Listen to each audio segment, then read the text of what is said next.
పిచ్చిదానిలాగా ఉన్నాను గాయ్స్, పట్టించుకోకండి. మేము ఈరోజు మీకు చికెన్ పకోడీ ఎలా చేయాలో చూపిస్తాను, చూసేయండి. సో దీంట్లోకి మనం ఫస్ట్గా అయితే ఒక ఒక స్పూన్ అల్లం, ఓకే, కొంచెం పసుపు. అవి బాబు చాలా ఎక్కువ పడిపోయిందండి, పర్లేదు రండి కొంచెం.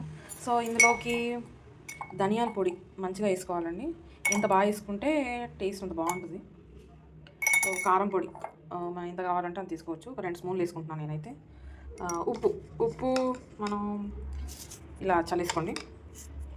కాశ్మీరీ చిల్లీ పౌడర్ ఇందులో కొంచెం వేసుకోవాలి మనం. కాశ్మీరీ పౌడర్, చిల్లీ పౌడర్ చూపించాను కదండి, ఇలా ఇలా లైట్గా వేసేసుకోవాలి. తర్వాత రైస్ పౌడర్ మీకు తగినంత వేసేసుకోవాలి. శనగపిండి తగినంత వేసుకోవాలి. తర్వాత బాగా మిక్స్ చేసుకోవాలండి దీన్ని. నాదైతే పావు కాబట్టి నేను ఎక్కువ తీసుకోలేదు, చూసుకొని వేసుకోవాలండి. సో దీన్ని కొంచెం బాగా మిక్స్ చేసుకోవడానికి కొంచెం ఆయిల్ వేసుకుంటే ఇంకా బాగుంటుంది. ఆయిల్ బాగా మంచిగా పట్టేసుకోవాలండి. ఇలా అంతా పట్టేసాక ఇలా అవుద్దండి. దీన్ని ఫ్రిడ్జ్లో పెట్టేసుకోవాలి ఒక 1 అవర్ 2 అవర్స్, బాగా మ్యాగ్నేట్ చేసుకోవడానికి మంచిగా. తగ్గించది సౌండ్ తగ్గించు. ఎప్పుడు వీడియోస్ తీసేటప్పుడే అబ్బా.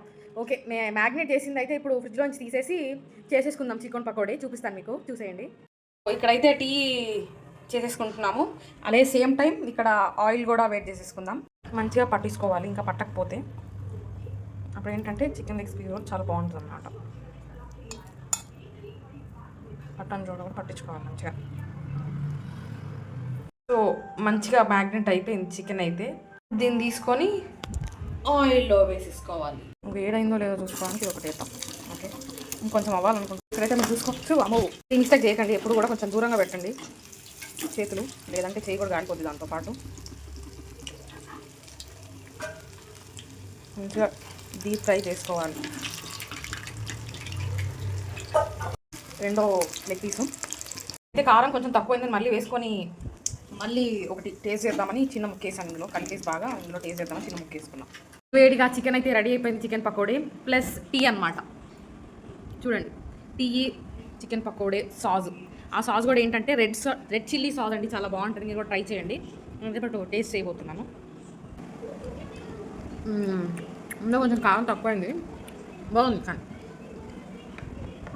ఈవినింగ్ టైంలో వేడిగా చికెన్ పకోడీ టీ తాగుతూ చికెన్ తింటే చాలా బాగుంటుందండి. మీరు కూడా ట్రై చేయండి. టీ కూడా తాగుతూ తింటే బాగుంటుంది. ఇంకా